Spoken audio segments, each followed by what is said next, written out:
primera reunión académica de las Academias Nacional de Medicina y de la Academia de Derecho y Ciencias Sociales. Bueno, no, como siempre, quiero agradecer, por supuesto, que se me haya designado como coordinador de esta sesión. Agradezco mucho, me siento muy honrado, sobre todo con las autoridades de la Academia de Derecho, su presidente, el doctor Badeni, y los demás que van a participar en la misma. Creo que tiene un valor enorme, un valor histórico quizá esta primera sesión, porque es la primera vez que yo sepa que la Academia Nacional de Medicina hace una sesión conjunta con la Academia Nacional de Derecho y, como dijo el presidente, el académico Navia, en el futuro ya tenemos convenios con la Academia de Ciencias Morales y Políticas para el año próximo poder interactuar las tres academias de forma conjunta, y creo que esto va a ser de una gran utilidad para todos nosotros y para toda la esfera nacional. Esperamos que así sea. Bueno, vamos a dar comienzo a un tema que historia clínica informatizada, seguridad médica, responsabilidad jurídica, que es un tema muy interesante, muy importante. Creo que es un tema que no todos estamos muy al tanto del mismo. Me decía recién el doctor Marx que en nuestro país existen 3.000 aproximadamente en todo el país de instituciones médicas, pero evidentemente son muy pocas en las que este sistema ha sido fehacientemente, en forma correcta, institucionalizado. Creo que esto tiene un valor enorme, pero al mismo tiempo que creo que nosotros tenemos bastante poco conocimiento del mismo, y creo que de esta conversación, de estas exposiciones, vamos a poder aclarar muchas cosas que quizás tenemos, yo por lo menos tengo dudas, ¿no es cierto?, como ser la validez legal de la historia clínica informatizada, qué valor tiene la firma digital de las historias clínicas, y que nos aclaren un poquito cuáles son los inconvenientes o cuáles son, por qué algunas personas se oponen a la misma, y posiblemente también por los costos que esto significa.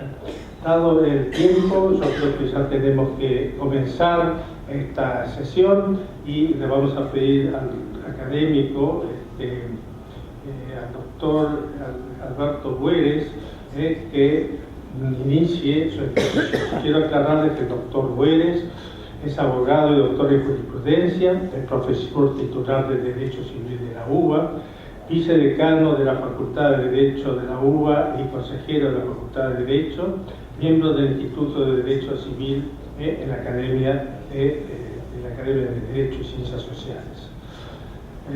Acá a mi izquierda está el doctor Represas, miembro...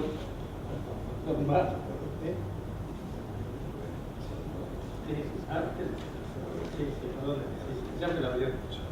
Bueno, doctor.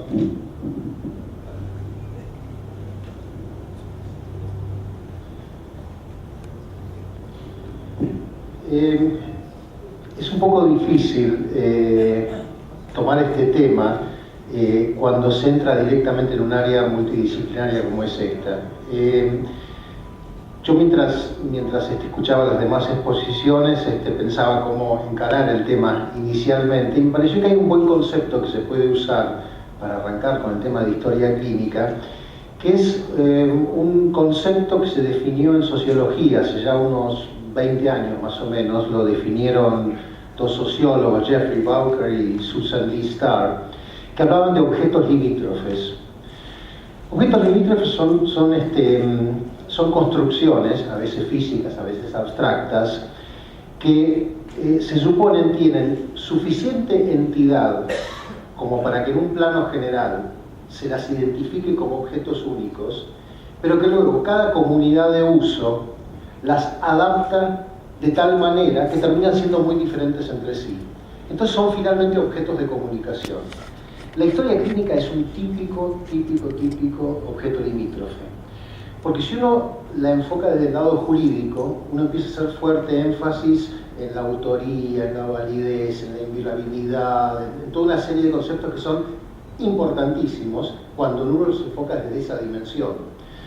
Por otro lado, cuando uno lo enfoca desde el lado médico, uno le pone enorme énfasis a la calidad que tiene para hacer un seguimiento del paciente individual y poder registrar todo lo que se le hizo en bien del propio paciente y, por supuesto, de los médicos que lo atienden, que se pueden comunicar a través de la historia clínica, lo cual es muy importante cuando no hay comunicación directa entre los médicos, o sea, se pasa de un turno a otro, el médico es el paciente derivado de un hospital a otro, entonces la calidad que tiene como instrumento de comunicación es importantísimo.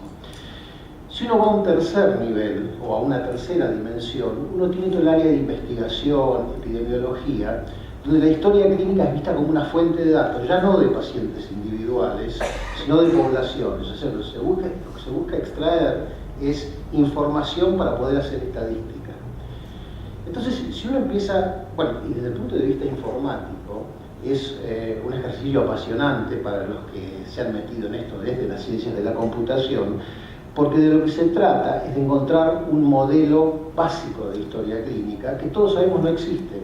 O sea, desde el punto de vista legal incluso, es un documento abierto la historia clínica, o sea, se le dan una serie de requerimientos, pero no se obliga a ninguna estructura.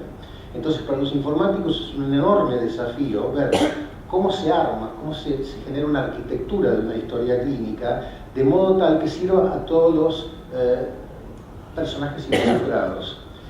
Entonces, en realidad es muy difícil definirlo, porque es un objeto que, según quien lo use y quien lo mire, tiene diferentes modos de uso y modos de verse. Por eso es que no tenemos una historia clínica única, adecuadamente definida. Vayamos a la parte médica exclusivamente, y todos hemos estado en hospitales o en instituciones donde se hace una historia clínica preimpresa. O sea, la hizo un laboratorio, la hizo el gobierno. Entonces uno ve que eso empieza a tener cierta estructura que por ahí está muy acomodada a lo que quiere una determinada especialidad, o un determinado hospital, o una determinada jurisdicción, y otros la ven y dicen, no, esto para mí no me sirve. Entonces es muy difícil que se pueda hacer una definición correcta de una historia clínica computarizada que sirva a todo el mundo. Por suerte, en el mundo se han empezado a desarrollar proyectos que tratan de abarajar este problema y decir, bueno, ¿cómo hacemos para que tengamos una historia clínica que sea lo suficientemente abierta como para que todo el mundo la pueda usar y lo suficientemente específica para que no quede librada totalmente al texto libre o a la interpretación individual de cada uno de un paciente? Si nosotros nos basamos en una historia clínica muy basada en el texto libre, es probable que la calidad sea muy alta en el seguimiento del paciente individual, porque uno no está sometido a un formulario estructurado, entonces puede, digamos, exponer todo lo que crea pertinente al tratamiento de un paciente. Entonces hará énfasis en algunas cosas que le han llamado la atención, ignorará otras, pero desde el punto de vista estadístico, probablemente si ese tipo de historias se está compilando por parte de médicos diferentes, especialidades diferentes y en ámbitos diferentes, probablemente sea muy difícil lograr datos uniformes. Un ejemplo, hace unos pocos días en el Hospital Austral, que es donde yo estoy trabajando, teníamos que definir un dato que era tabaquismo. O sea, había que ver cómo definíamos la unidad dato tabaquismo en el contexto de una historia clínica. Bueno, para determinados opinadores, para determinadas personas que estaban opinando, decían si es tabaquista o no. Para otros decían no, hay que decir cuánto fuma y desde cuándo fuma. Y otros decían no, lo que hay que decir es cuánto fuma, desde cuándo fuma y si quiere o no dejar de fumar.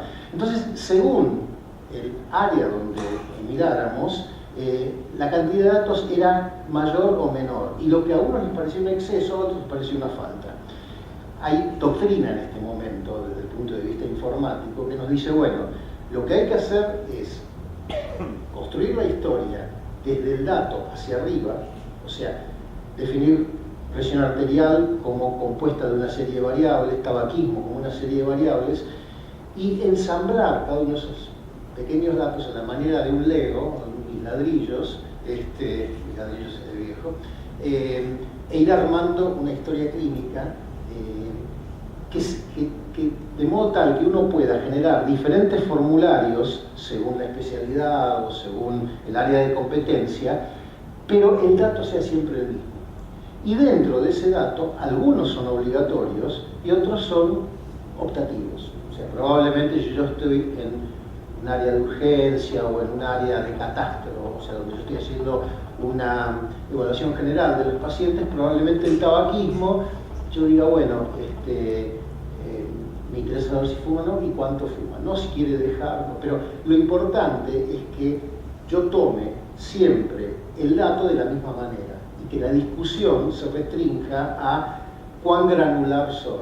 Granular es un término que usamos para decir cuánto más detalle necesito que otro puede no necesitar. Y eso le da un principio de uniformidad a la historia clínica. Y luego, en esta moderna doctrina de historia clínica, uno empieza a componer las partes de una historia clínica conforme a eso. Probablemente si estamos en un servicio de nefrología, una unidad de diálisis, armemos un tipo especial de formulario para el evento, el encuentro del paciente con la unidad de diálisis. Probablemente si estemos a nivel del ingreso general de un paciente al hospital, elaboremos un formulario donde se hace, digamos, una evaluación general del paciente que sirva a todas las especialidades. Luego, al dirigirlo a un determinado servicio, algunos de los puntos serán más analizados, pero la idea es que yo tenga pequeñas composiciones de datos que yo pueda luego emplear para armar una historia clínica que sea lo suficientemente genérica. Eso es un tema. Un segundo tema es que muchas veces se comete el error de, cuando se diseña una historia clínica computarizada, de tomar la historia clínica convencional, tal cual la conocemos nosotros, cronológica, con una serie de partes que todos damos por buena, o sea, el motivo de consulta, enfermedad actual, el análisis por aparatos, el resumen semiológico, etcétera, etcétera, y volcarlo directamente en la historia clínica. Lo cierto es que las arquitecturas modernas de historia clínica computarizada nos piden que elaboremos la historia clínica de un modo diferente. ¿Por qué? Porque lo que queremos es aprovechar la capacidad que tiene una computadora de tomar los datos de una manera y presentarlos de otra.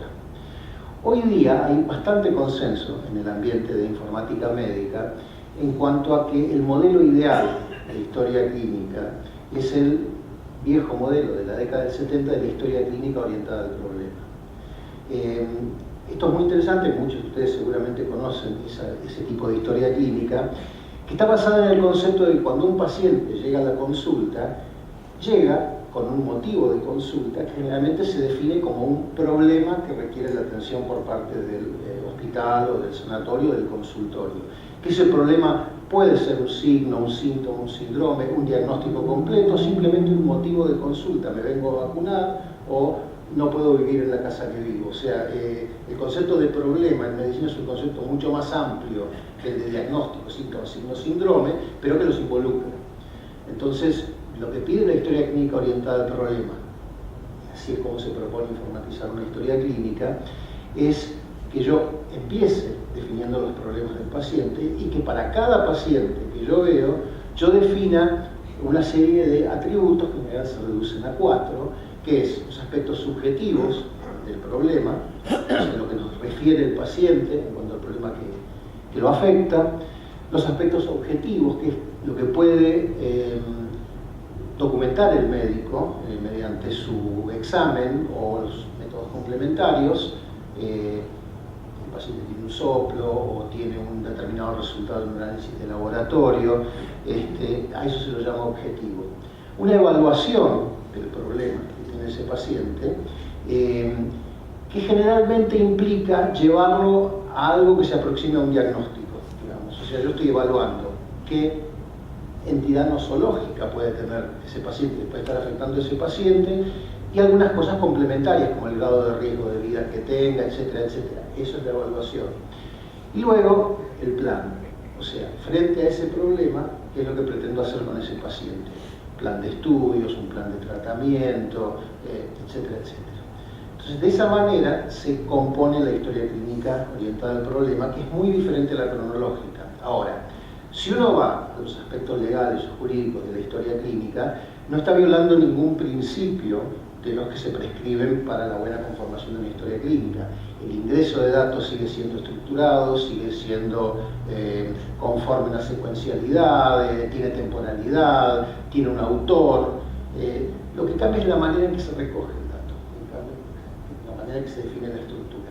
Si yo combino las dos cosas que les contaba, la definición de pequeños datos atómicos, como tabaquismo, presión arterial, etcétera, etcétera, y yo pongo eso en donde se elabora la lista de problemas, estoy haciendo esa combinación que me permite que la historia clínica sea lo suficientemente abierta como para que yo pueda expresar lo que quiero expresar con un grado de detalle suficiente, pero al mismo tiempo sea lo suficientemente estructurada para que esa historia empiece a servir a dos propósitos: al del seguimiento del paciente individual, donde la riqueza de detalle de lo que le pasa al paciente es de suma importancia, y la segunda, que es el aspecto estadístico, lo que me permite hacer una evaluación de los servicios de salud que yo estoy dando. De modo tal que eso es lo que se propone en general como para satisfacer el lado médico, digamos, de la historia clínica. Luego vienen los aspectos que se enfatizan desde el lado jurídico, que han sido muy bien listados en los requerimientos que ha hecho el Comité de Ética de la Asociación Médica Argentina.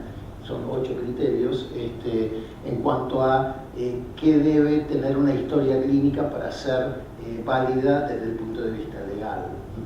Entonces dicen, entre otros criterios, que por ahí después el expositor que me sigue probablemente dé un detalle mayor, y si no después lo conversamos. Tenemos la inviolabilidad, o sea que yo ingreso el dato y ese dato fuera una ventana de tiempo donde yo pueda hacer una modificación porque creo que me equivoqué o algún tipo de ajuste, una vez que lo escribí ya no lo puedo cambiar.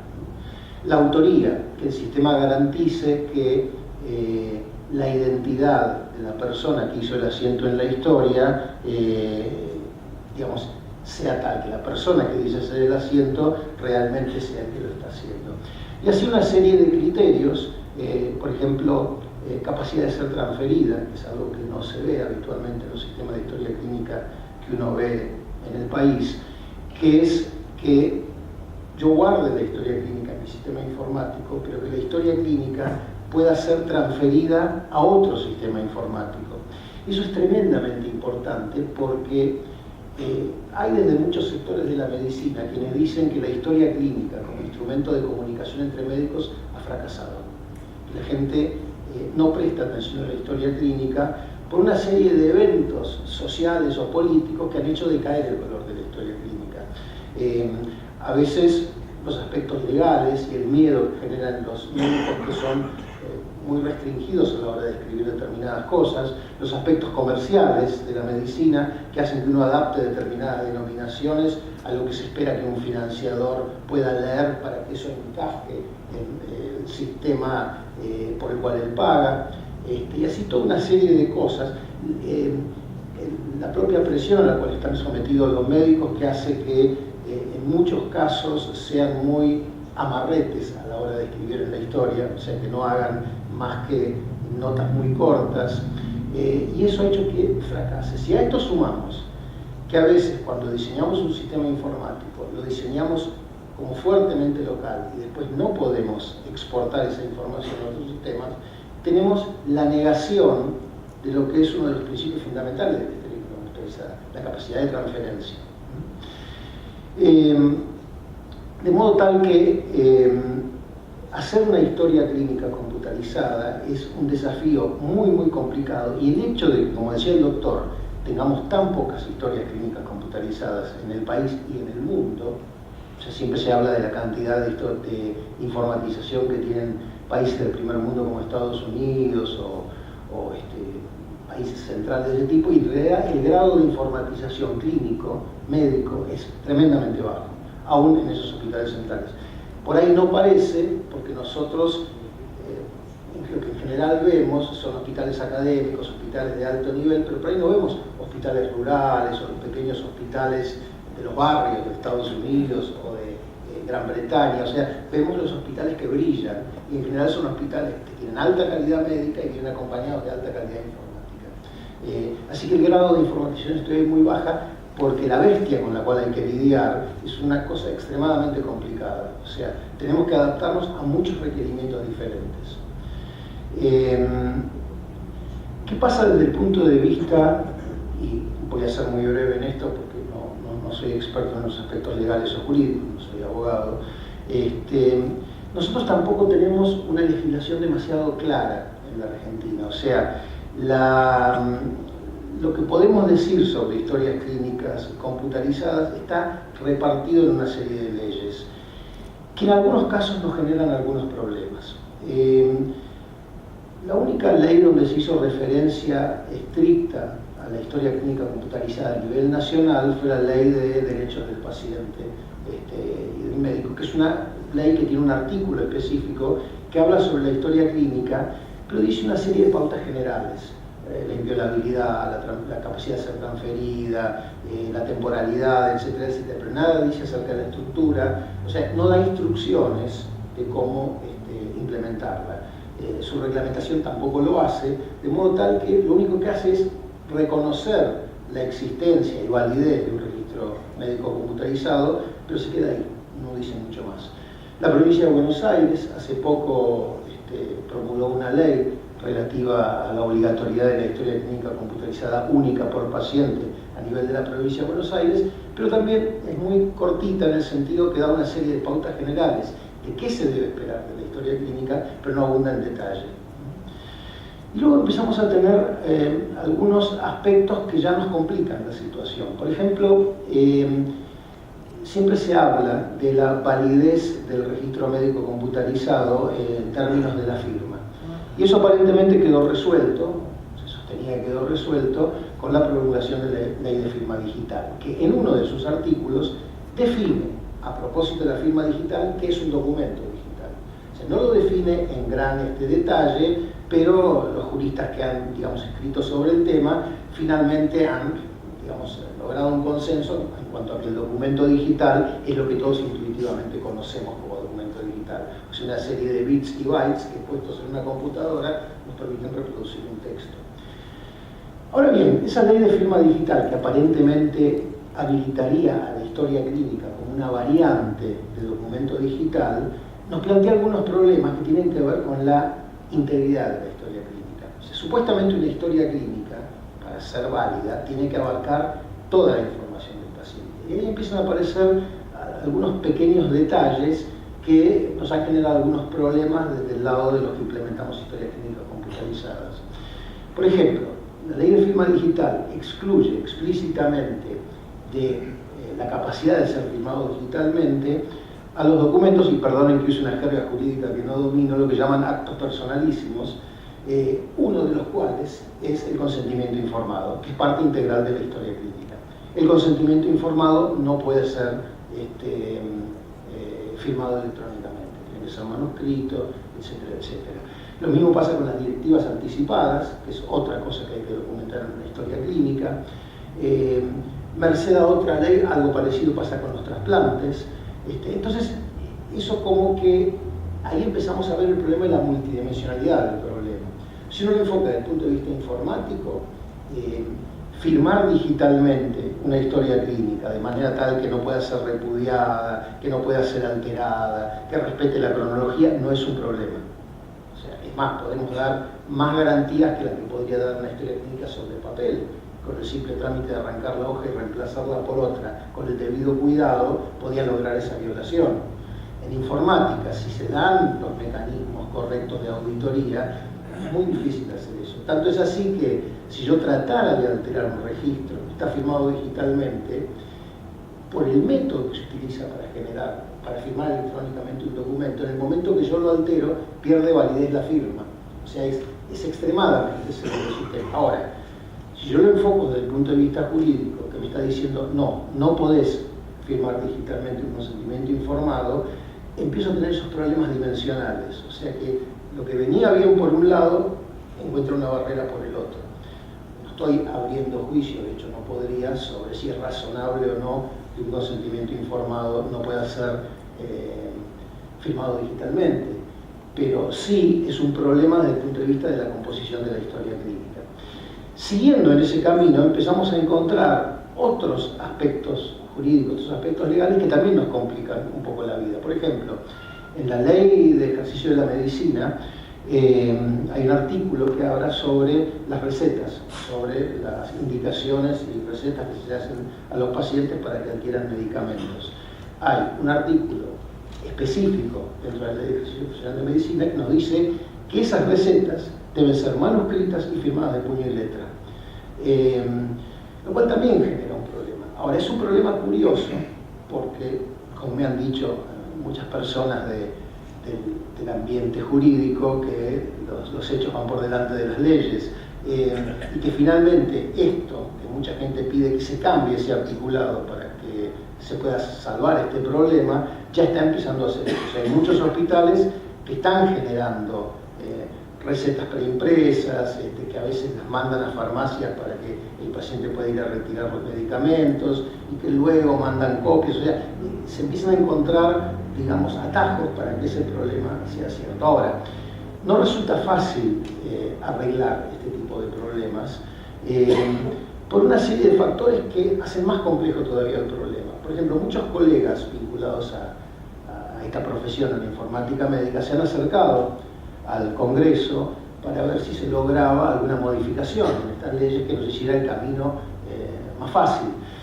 Y bueno, ahí empiezan a aparecer cosas que muestran cuán complejo y cuán político es el problema.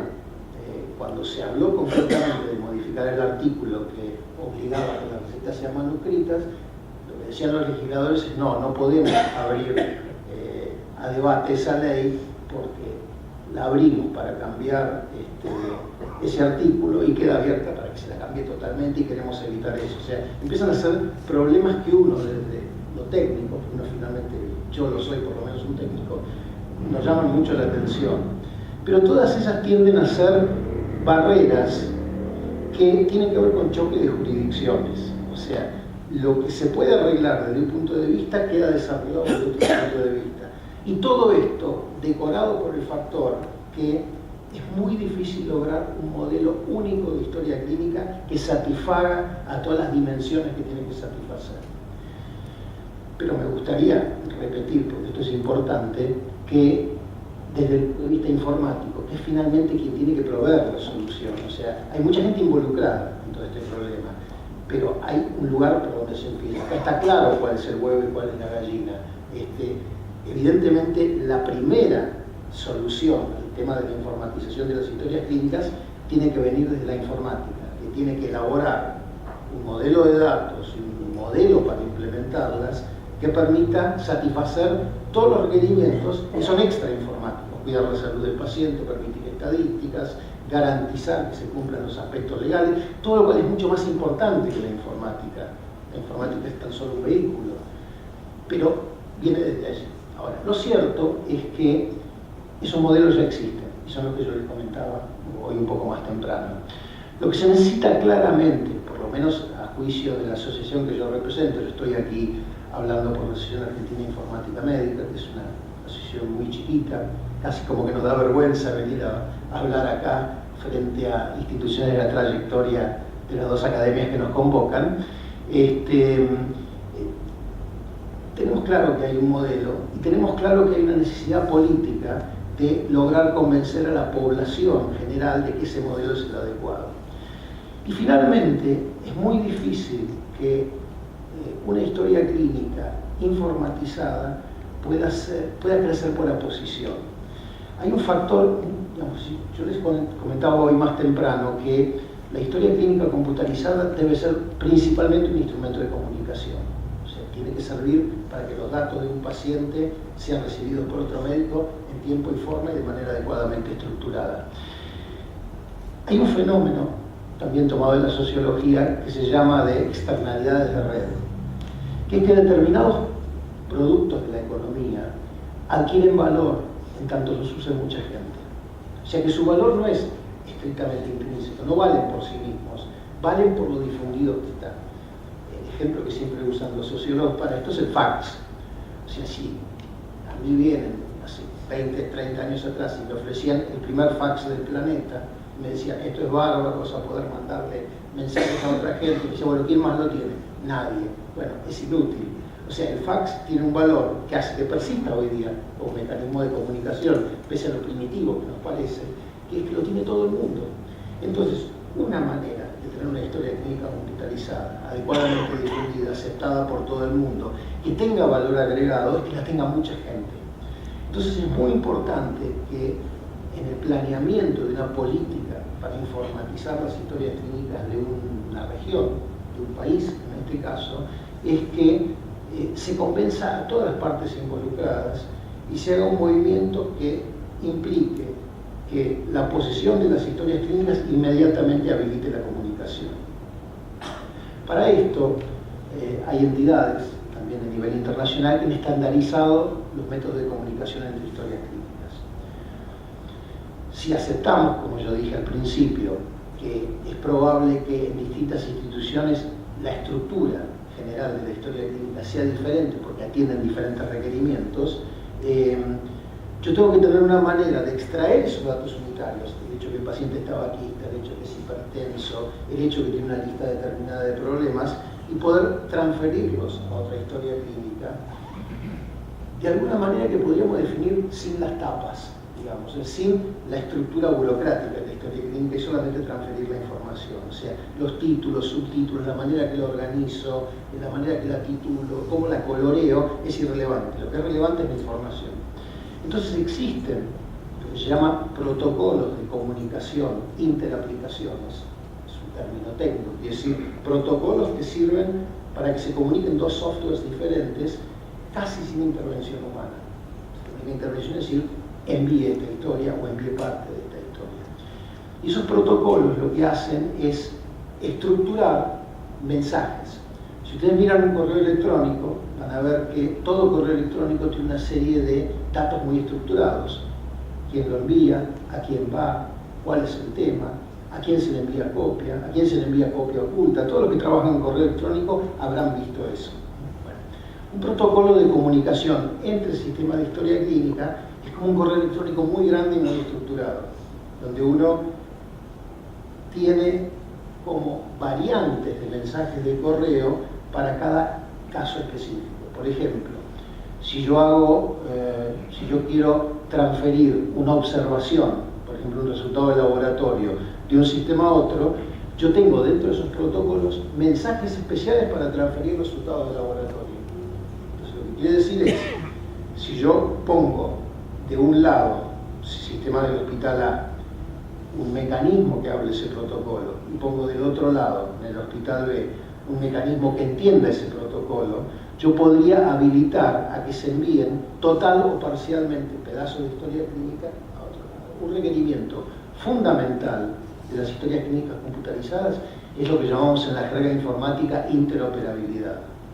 Sin interoperabilidad se pierde tal vez uno de los objetivos principales de la historia clínica, que es transferir la información a una tercera parte. Digamos, si no tenemos eso, casi les diría que el valor es muy bajo. Lo cierto es que cuando uno está en una institución hospitalaria, el paciente está allí, el paciente es muy prevalente a la vista de los médicos, todos saben que está allí, el grupo que lo atiende lo conoce, y la necesidad de ir a la historia clínica para saber que tiene ese paciente es mucho más baja que si el paciente es derivado de otra institución y no se sabe nada acerca del paciente.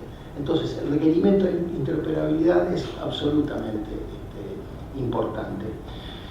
Desde el punto de vista de la legislación, lo poco que puedo opinar yo por lo que he visto en otros países que han intentado hacer cosas, es también un hecho bastante difícil. Por ahí lo que más importa son los aspectos de seguridad de la historia clínica, en un sentido muy amplio del término. La historia clínica debe tener, digamos, el asiento debe tener un autor, debe tener una temporalidad, debe tener una secuencialidad, etcétera, etcétera. Hay países que se han puesto a legislar, un caso es Uruguay, se han puesto a legislar sobre prácticamente la estructura de la historia clínica, sobre los protocolos de comunicación que usa la historia clínica. Y el problema es que esas cosas cambian. O sea, la estructura de la historia, la propia información médica va cambiando. Entonces, un desafío importante a la hora de legislar es tratar de hacer algo lo suficientemente, o sea, hay que construir un objeto limítrofe, algo que sea lo suficientemente ambiguo, valga la palabra, como para que todo el mundo la pueda usar, pero sea lo suficientemente estructurado que haya un conjunto de datos básicos que todo el mundo tenga garantizado que están. Eso es muy importante. Y un segundo tema a la hora de legislar es que no se legisle unidimensionalmente, que es un problema que uno ve constantemente. En general, como la legislación es obra de gente más ligada al derecho que a otra cosa, o sea, esto es no es que estoy comprobando un hecho, ni siquiera diciendo que está bien o justificándolo, pero en general el enfoque de toda la legislación es fuertemente orientado a los aspectos legales de la historia clínica. Y lo cierto es que si queremos que la legislación sea una palanca para que la informatización funcione, es absolutamente imprescindible que empecemos a incorporar las otras dimensiones. O sea, las leyes que hablan de historia clínica informatizada deberían meterse de algún punto en los aspectos técnicos de la legislación, si no termina siendo algo extremadamente dirigido a los aspectos legales, y eso finalmente deja muchos cabos sueltos y no se puede avanzar. En ese sentido, por lo menos en mi humilde opinión, es extremadamente importante lo que está pasando hoy aquí. La Academia Nacional de Medicina encierra el saber médico de muchísimos años y la experiencia de los líderes de la medicina. La Academia de Derecho representa lo mismo en su área de competencia y probablemente hubiera que encontrar, se me ocurre la Sociedad Argentina de Informática o algunas otras entidades que conozcan muy bien la parte informática, la parte técnica de la historia clínica computarizada. Y yo creo que si esto pudiera ser el puntapié inicial de la elaboración de un documento o sea, algún tipo de instrumento que sirva de referencia a futuros legisladores, a futuras empresas, o sea, algo que atienda los requerimientos de cada uno de los actores que tienen que ver con esto. Si hacemos una ley y no mandamos señales al mercado que esta historia clínica informatizada va a ser aceptada por los sanatorios, no va a funcionar. Si solamente miramos la parte informática y no le damos protección, paraguas legislativo al asunto, tampoco va a funcionar. O sea, esto es algo que hay que golpear por muchos lados simultáneamente para que todo el mundo se sienta satisfecho. O sea, no puede ser que alguien tome una ley de historia clínica informatizada y diga, estos se ocupan solamente de la seguridad, no me están diciendo cómo implementarla. Tampoco puede pasar que cada empresa que quiere elaborar una historia clínica para venderla, o cada hospital que quiere elaborar una historia clínica para usarla, digamos, no sepa claramente qué se espera de la estructura. O sea, es algo que hay que tomar en muchos puntos a la vez. Si uno pudiera generar un grupo de trabajo, es el sueño de la Asociación Argentina de Informática Médica, la cual yo represento, a partir del cual se pudiera elaborar ese documento, casi le diría doctrinario, que tome todas las dimensiones de la historia clínica computarizada, estoy seguro que le haríamos un enorme favor al país y a la comunidad que tiene que ver con la informática médica. Es fundamental que las mejores mentes de cada sector, de cada dimensión que hace la historia clínica computarizada, colaboren. Mario Bunge, es un filósofo de la ciencia que todos ustedes seguramente conocen, decía que en la colaboración entre disciplinas hay varias instancias. Está lo interdisciplinario, perdón, lo multidisciplinario, donde se junta gente de diferentes disciplinas, diferentes áreas de conocimiento, cada uno se soporte y construyen un objeto de conocimiento donde no se requirió demasiada conversación entre los grupos. O sea, es como que hoy llamo a los informáticos, mañana a los médicos, pasado a los abogados, y cada uno hace su aporte. Decía, esa es la variante más primitiva de colaboración entre disciplinas.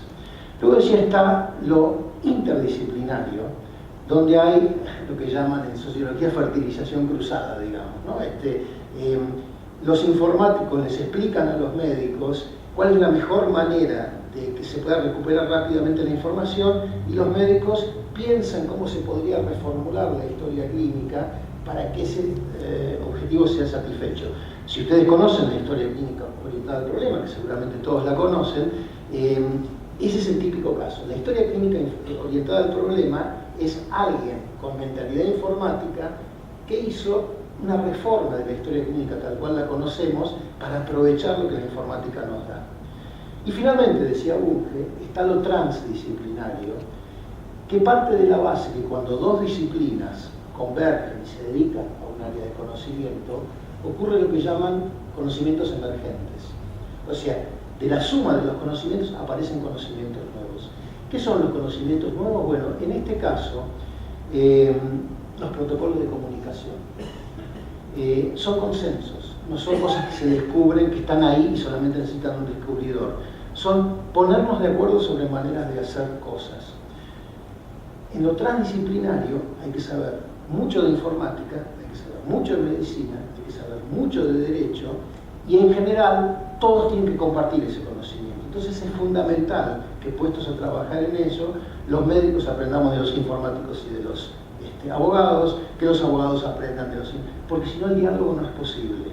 O sea, es extremadamente importante que haya una educación en las tres áreas que haga que las personas trabajen casi naturalmente. Yo creo que este evento es magnífico en ese sentido. Creo que podría sentar las bases de un trabajo que sería enormemente aprovechado. Yo que escuchaba al doctor hablar hoy más temprano me acordaba de la escena final de Casablanca, de la película Casablanca, cuando Humphrey Bogart y no me acuerdo cómo se llamaba el que hacía de policía francés, se van caminando hacia la bruma y dicen... Claude Rains decía, ojalá que esto sea el principio de una hermosa amistad. Bueno, espero que a resultas de estas reuniones se inicie una hermosa amistad entre juristas, médicos, informáticos y podamos lograr domar a la bestia. Creo que ese es el objetivo y el norte que nos tenemos que trazar. Y en esto me quedo, porque si no entraría en temas técnicos que probablemente los aburran. Así que muchas gracias. Muchas gracias. Muchas gracias, doctor Macho. Creo que ha sido muy interesante y claro su disertación. Le vamos a pedir al doctor Güedes, entonces, ahora que haga su palabra. Muchas gracias. Bueno, ante todo quiero expresar mi agradecimiento a las Academias Nacionales de Medicina y de Derecho por esta honrosa invitación, en particular encarnada en las personas de los señores académicos doctores Navia y Badeni.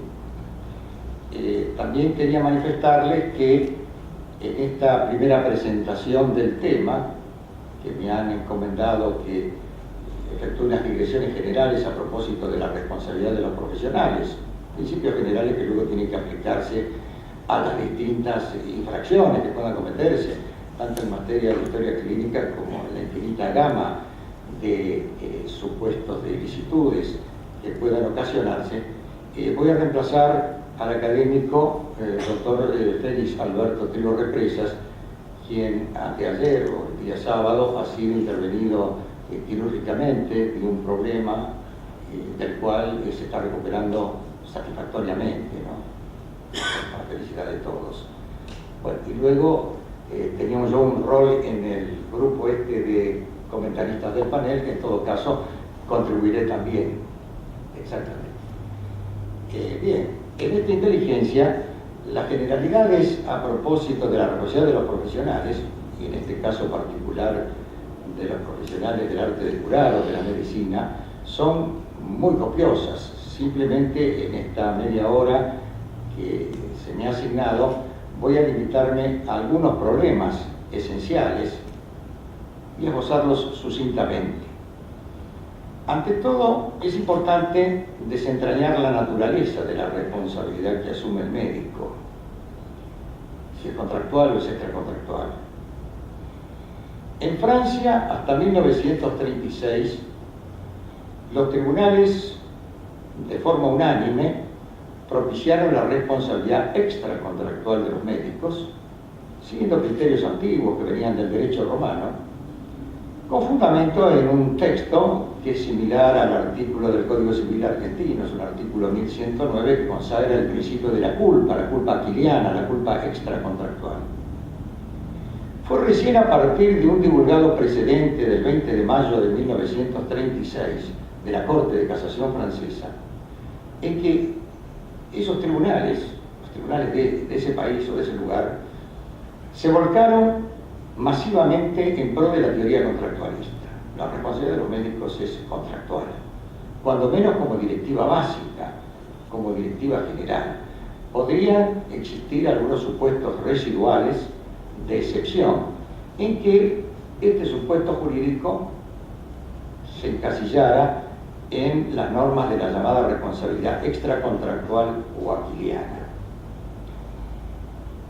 Parecida trayectoria cronológica observaron la doctrina y las jurisprudencias en Italia, no así en España, que hasta 1980 aproximadamente siguieron aferradas a las ideas clásicas del extracontractualismo, y luego de ese año, y con motivo de la aparición de 6, 7 u 8 obras muy importantes en la materia, hoy día el Tribunal Supremo y los tribunales inferiores muestran marchas y contramarchas. Debemos señalar que en la Argentina es prácticamente unánime la consideración de la responsabilidad médica como de naturaleza contractual, sujeta a algunas hipótesis de excepción, hipótesis que son discutidas en cuanto a su mayor o menor amplitud, pero en cualquier caso son de excepción, como decía.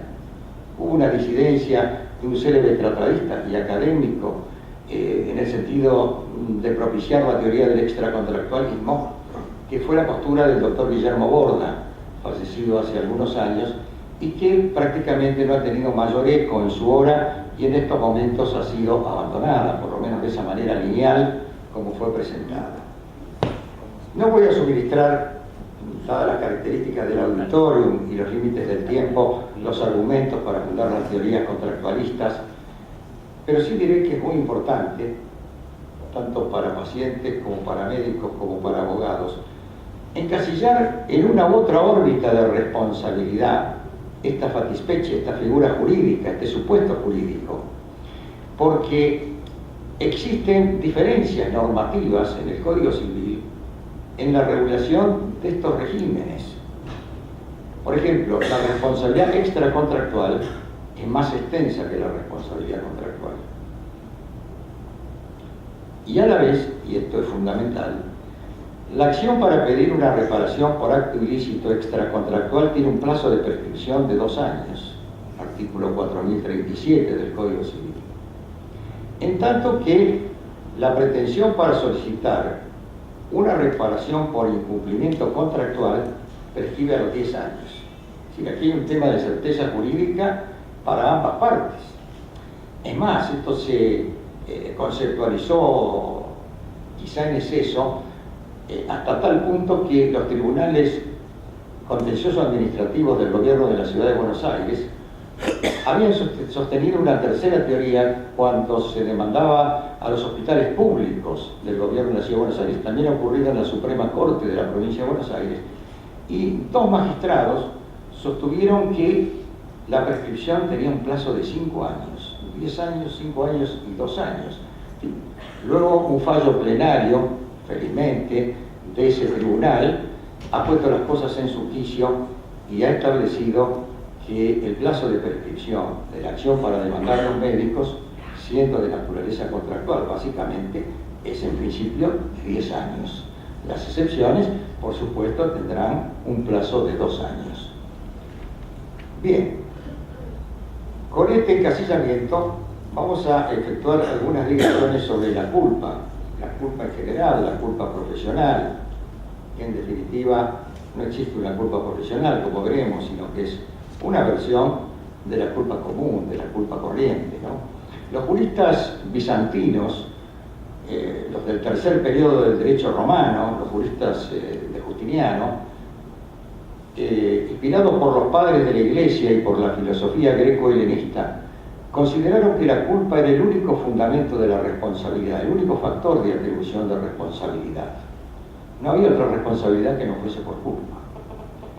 La culpa, bajo esta óptica, tenía una función moralizadora que al cabo sirvió de fundamento, durante muchos siglos, a una responsabilidad por daños, castigo, o hasta pecado, podría decirse, superada, por fortuna creemos, en las últimas décadas del pasado siglo, y en lo que va del presente por una responsabilidad justicia. A la luz de estas concepciones moralistas surgió en Roma, y esto lo vamos a exponer sucintamente no en un afán conceptualista, sino porque luego lo vamos a trasladar y hacer descender al problema pragmático, al tema pragmático de la apreciación de la culpa de los médicos y de los deudores en general. Decíamos que a la luz de estas concepciones moralistas se perfila en Roma una teoría que se llamó de la prestación o de la graduación de la culpa en grados. Y de tal manera se distingue en un principio entre la culpa grave, culpa lata, no entender lo que cualquiera entiende, de la culpa leve.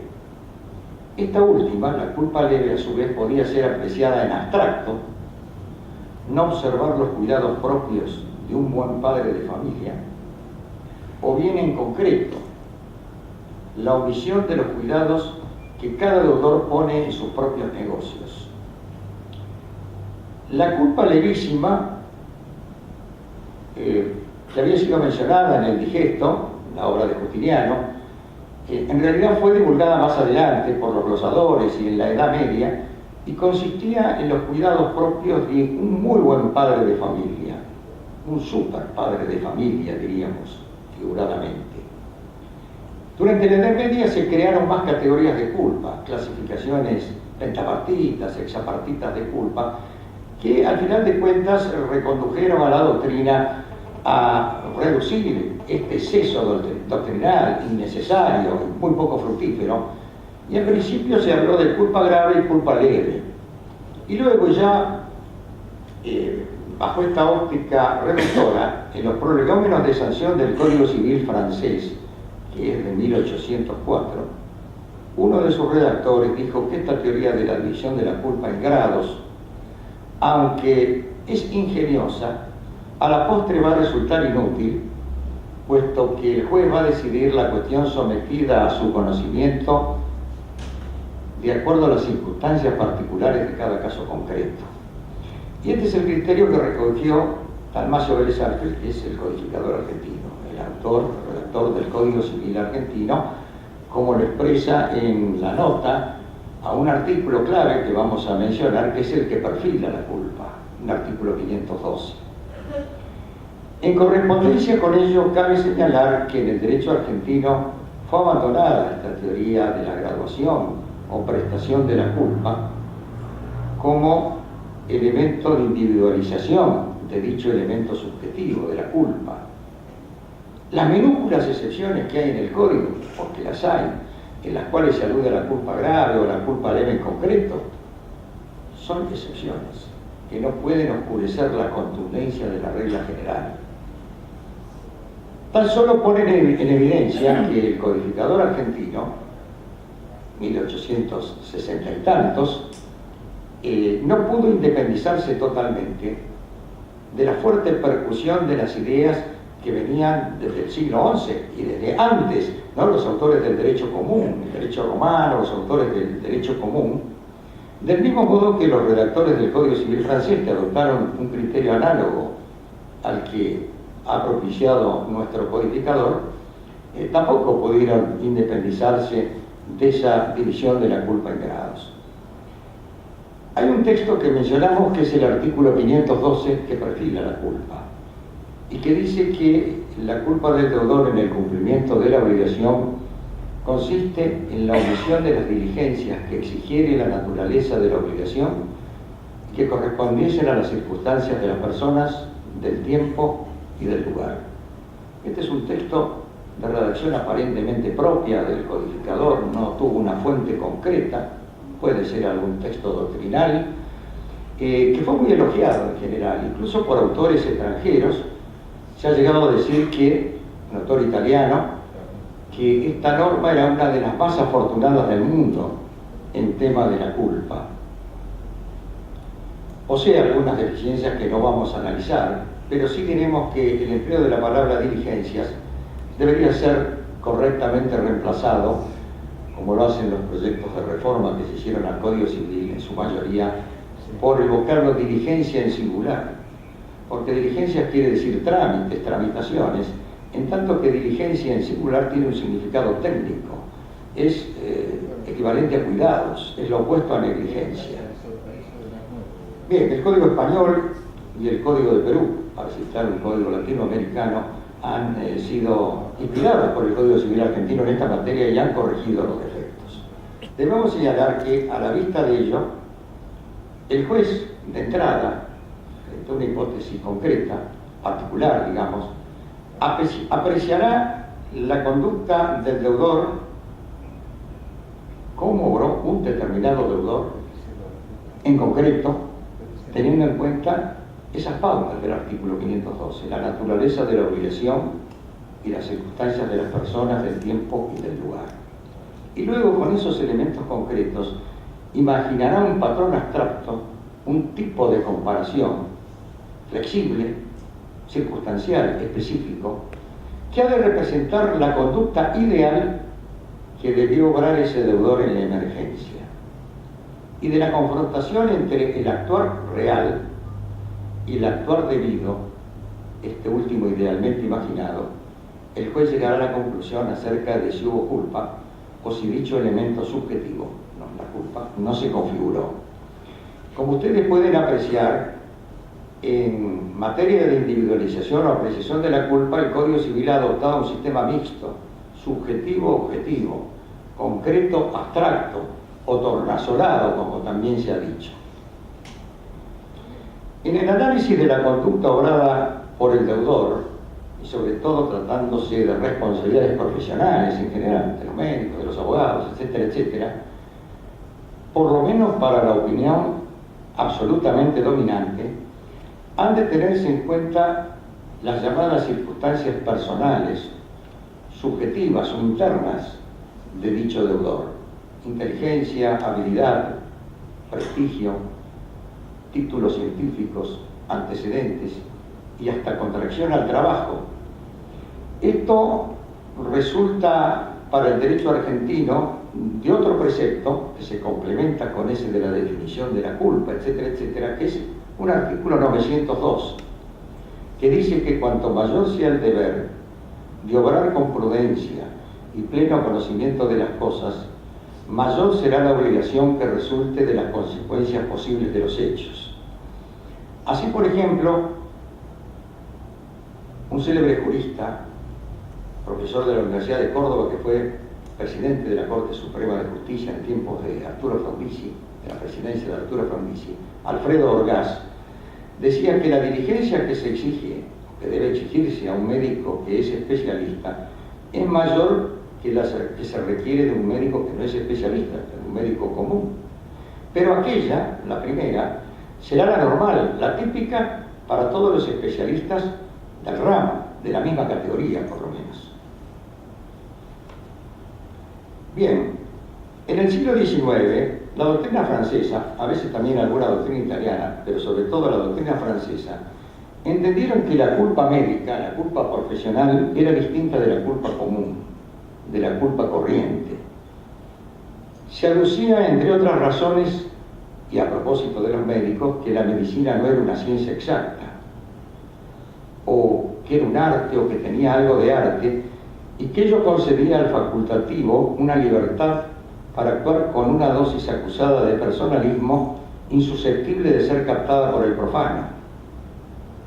De tal manera se separaba la culpa profesional, los errores científicos puros, de la culpa común, de la culpa material, ¿no? Olvidar un instrumento quirúrgico en el abdomen o en la cavidad abdominal del paciente.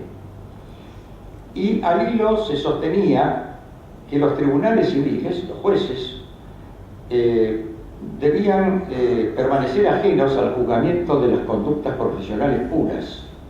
Solamente debían abocarse al estudio de las infracciones en las que se cometían culpas puramente materiales. Y aquellas infracciones científicas puras solamente debían ser juzgadas por tribunales de ética formados por médicos. Algo así como un retorno a los fueros personales o tribunales gremiales de la Edad Media. A lo sumo, para una corriente ecléctica, o si se quiere un poco más evolucionada en Francia, los tribunales civiles podían intervenir en supuesto en que estuviera implicada una cuestión de pura profesionalidad, cuando el facultativo había actuado con culpa grave, ¿no? Se hablaba de culpa gruesa, impericia notoria, imperio notuario, etcétera, etcétera. Esta fue la calificada por un autor argentino, un profesor, Jorge Mosetti Durraspe, como responsabilidad eufemística, porque cuando menos en materia de infracciones científicas, desde el punto de vista de la responsabilidad por daños, de la responsabilidad civil, esa manera de razonar y de ver las cosas reconduciría siempre a la irresponsabilidad de los profesionales liberales. No obstante, cabe señalar que la jurisprudencia francesa, aunque los primeros 30 años del siglo pasado, hasta 1930 aproximadamente, aludió en sus fallos a la culpa gruesa, a la impericia notoria, etcétera, etcétera, lo cierto es que a partir de allí, aproximadamente 1930, prácticamente nunca habría exigido a un profesional una diligencia inferior a la del médico cuidadoso, diligente, medio, que es el patrón de la culpa leve, la culpa media. Médico, diligente, medio, del ramo, la culpa media. Y si bien se dijo que el juez abogado, naturalmente, no está habilitado para realizar una valoración científico-médica de un dictamen pericial, puesto que ello implicaría tanto como erigirlo en Sorbón medical o exponerlo al ridículo de tener que desempatar entre Hipócrates y Galeno. Esto lo decía en un dictamen en 1835, un célebre dictamen, un fiscal Dupin en Francia, dictamen este que ha sido reproducido prácticamente en la mayoría de las obras de medicina legal clásicas. Si bien es cierto entonces que el juez no puede entrar en consideración cuestiones técnicas de medicina, esto no excluye que el juez no pueda realizar una valoración jurídica, ¿se entiende?, a propósito de una peritación médica. Sucede con otras áreas del conocimiento, ¿no?, con la arquitectura, con la botánica, o con cualquier otro arte o conocimiento que a ustedes se les pueda ocurrir. Bien, hoy día ha sido en todo el mundo rechazada esta teoría de la culpa profesional clásica. Contrariamente, una jurisprudencia desconceptuada en nuestro medio, por lo menos a nuestro juicio, cuyos postulados se repiten a veces a la ligera, en los últimos tiempos felizmente no tanto, pero se repiten a veces a la ligera, sin conocerse a ciencia cierta por parte de los jueces el alcance que podrían tener las afirmaciones. Y digo sin conocerse a ciencia cierta porque en definitiva se hacen enunciados dogmáticos y luego cuando un fallo se analiza en los considerandos y en la parte dispositiva se advierte que no se aplican estrictamente esos enunciados dogmáticos. Esta jurisprudencia minúscula, si bien rechaza la culpa profesional, esa culpa que reconduce a la responsabilidad eufemística, no obstante tiende, de una manera quizás subconsciente o inconsciente, a crear otra categoría de culpa profesional completamente opuesta, pero distinta de la culpa común. Esa categoría última de culpa profesional sería la siguiente. El médico, cualquiera sea su jerarquía, especialidad o antecedentes, solo presta una culpa levísima. O sea, responde hasta de la culpa levísima. Estos precedentes, el primero de ellos quizás data de 1977, son harto peligrosos, puesto que el deudor en la obligación, por supuesto el médico, en el terreno de esos artículos 512 y 902 solo prestan la culpa leve, la culpa media, la culpa común. La culpa grave, a fortiori, vale decir con mayor razón, es absorbida por esa culpa leve en la medida en que no hay prestación de culpa, excepto en los casos puntuales que la ley dijera que la culpa grave tiene relevancia, que no es este. Y la culpa levísima, quede entendido, jamás se presta. Jamás un deudor responde hoy día, y sobre todo en materia contractual, por culpa levísima. Yo no voy a leer estos fallos, por supuesto, o las partes esenciales, pero diríamos que si nos atuviéramos a ellos, cosa que no se hace en la realidad, el modelo de comparación que tendría que tener en cuenta el juez para confrontar, para contrastar la conducta obrada y la conducta de vida, sería el de un médico sumamente prudente, el de un médico diligentísimo, el del excelente médico, como se ha dicho en Francia, con sorna, o el del médico del heroico actuar. Y en rigor de verdad, la ley exige a los hombres que sean prudentes, no prudentísimos, diligentes, no diligentísimos. La ley humana no puede llevar nunca sus exigencias hasta imponer a los ciudadanos cosas insólitas o extraordinarias. Esto lo decía Augusto Teixeira de Freitas, un brasileño que fue el principal inspirador del Código Civil argentino, tanto cuantitativamente en número de artículos como en el método. Y esto es lo que Vélez Arfiel expresa en la nota al artículo 512, cuando dice que en el precepto, en el texto, hay un consejo administrado a los jueces para que actúen sin demasiado rigor y sin demasiada indulgencia, que solo deben exigir del deudor los cuidados razonables.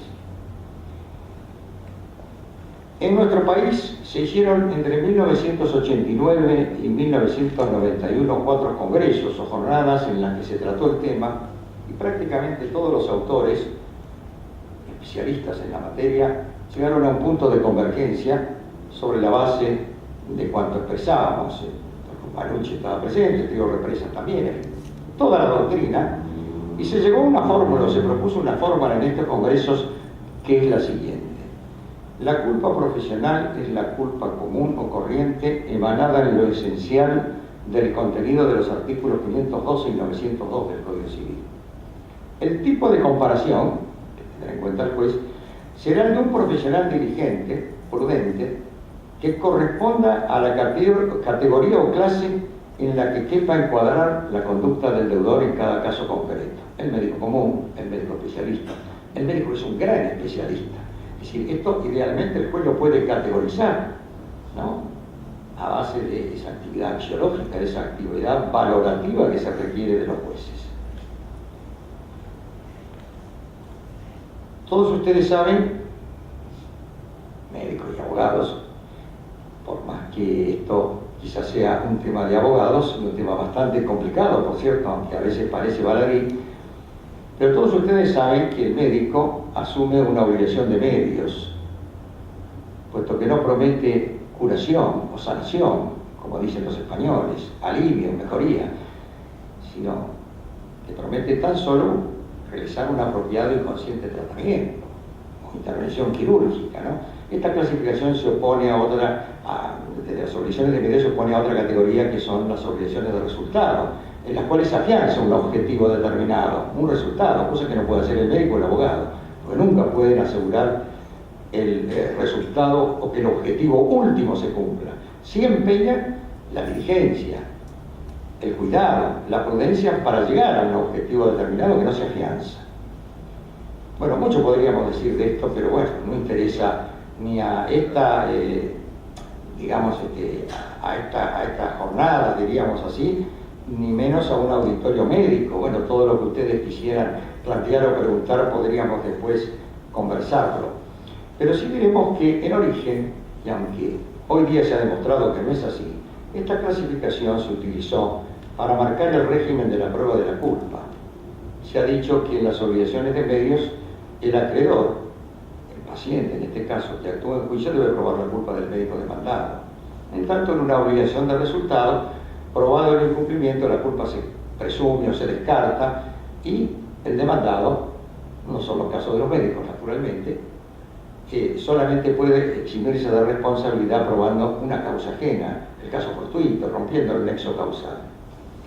Bien, trasladando estas pequeñas digresiones, estas muy someras digresiones al régimen de la prueba de la culpa, debemos señalar que en un principio había muy pocos casos de responsabilidad de los profesionales y los tribunales se atuvieron rígidamente a eso que fue la teoría de este autor francés, René de Meaux, de la división de las obligaciones de medios y de resultados, que solo servía para la prueba de la culpa, y dijeron que el paciente tenía que probar en juicio la culpa del médico totalmente, cabalmente. El médico debía contestar la demanda, podía negar las afirmaciones del paciente, y de alguna manera, desde el punto de vista probatorio, podía quedarse cruzado de brazos. Si el paciente no probaba todo lo que pesaba sobre él, sobre esa carga que tenía, la demanda sería rechazada.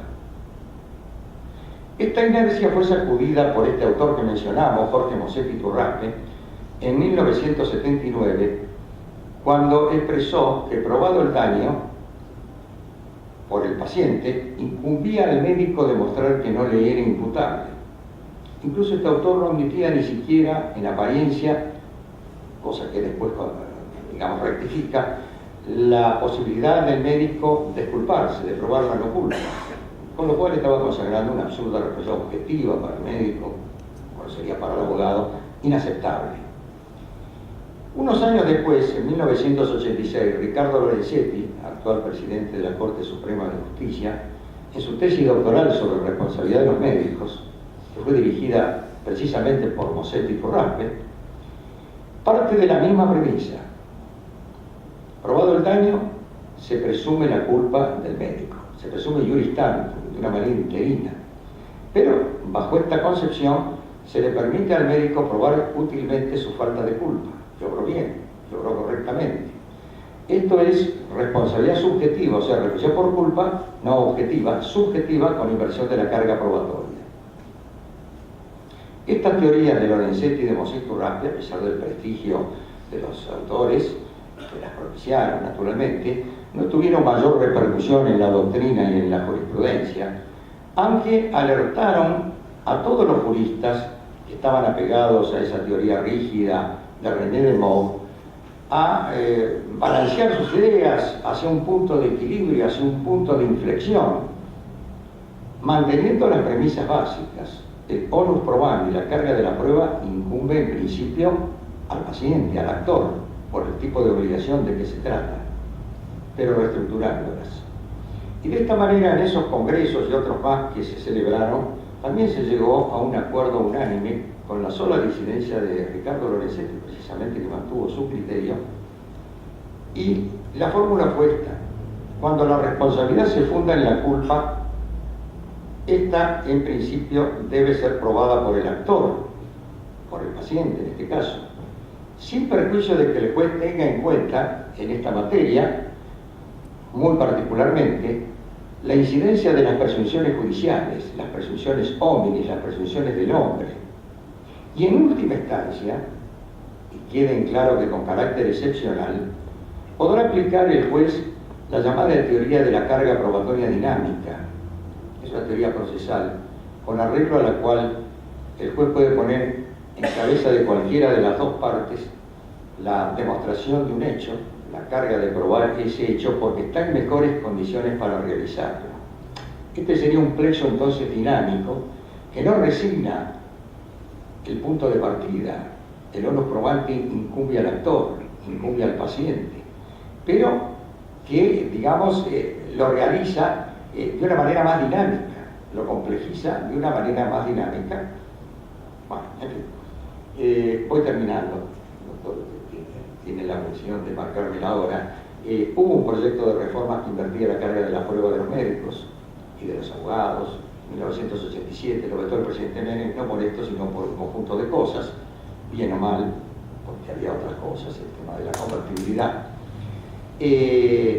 Esto fue discutido, los médicos lo impugnaron, los abogados de alguna manera también fueron críticos, otros lo defendieron la inversión de la carga de la prueba. En aquel entonces, y lo hablábamos antes de entrar aquí, hubo una gran polémica por esto, cuando corríamos una conferencia o hablábamos ante un público médico, etcétera, parecía como que era un ataque de los abogados, una especulación de los abogados argentinos que no inventaron nada en esto, porque en definitiva en la Ley de Protección a los Consumidores y Usuarios de España, que es de 1984, hay un artículo 28 que dice que la responsabilidad del prestador de servicios, entre los cuales están el médico, el abogado, el arquitecto, el ingeniero, etcétera, etcétera, es objetiva. Ni siquiera tampoco la culpa, fíjense ustedes. El Tribunal Supremo trató de eludir la dicción textual de esta norma, pero lo cierto es que le impone una responsabilidad sin culpa a los profesionales, en general. Y luego hubo un anteproyecto de directiva de la Unión Europea, de 1989, que en 1990 se transformó en proyecto de directiva sobre la responsabilidad del prestador de servicios defectuosos, ¿no? Profesionales liberales, entre otros. Y en el artículo primero decía precisamente que incumbirá al prestador de servicios la demostración de la falta de culpa. Esto a raíz de la fuerte presión que realizaron colectivos de arquitectos, de notarios, notarios, como se les llama en España, médicos inclusive, fue postergado por el Consejo de la Unión Europea, fue suspendido, está latente, porque a pesar del tiempo transcurrido no se dejó sin efecto.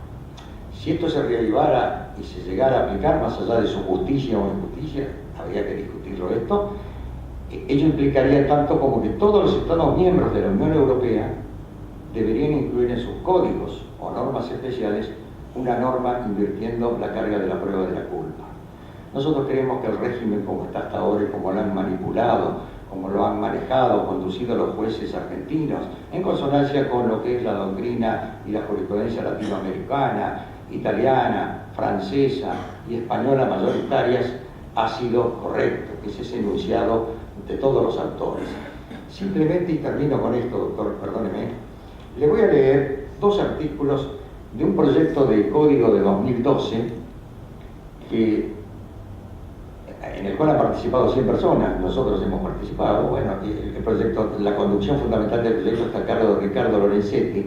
No creo que se apruebe por razones atribuibles a los avatares políticos. Me parece que a estas alturas ha perdido, digamos, sentido, o ha perdido, en fin, interés como para que este proyecto de código se apruebe. Pero con respecto a los factores de atribución, los factores de atribución son las razones por las que se adjudica jurídicamente un daño a la gente. Culpa o dolo, factor subjetivo. Factores objetivos, pues el riesgo, la garantía, etcétera, etcétera. El proyecto dice en un texto, o propone en un texto, que excepto disposición legal, la carga de la prueba de los factores de atribución y de las circunstancias eximentes corresponde a quien los alega. Aquí, en principio, si fuera la culpa, tendría que alegarla el paciente y probarla al paciente. Y luego el siguiente artículo se refiere a esto de las presunciones y de las cargas probatorias dinámicas, que se titula Facultades Judiciales, dice: no obstante, el juez puede distribuir la carga de la prueba o de haber actuado con la diligencia debida, ponderando cuál de las partes se halla en mejor situación para aportarla.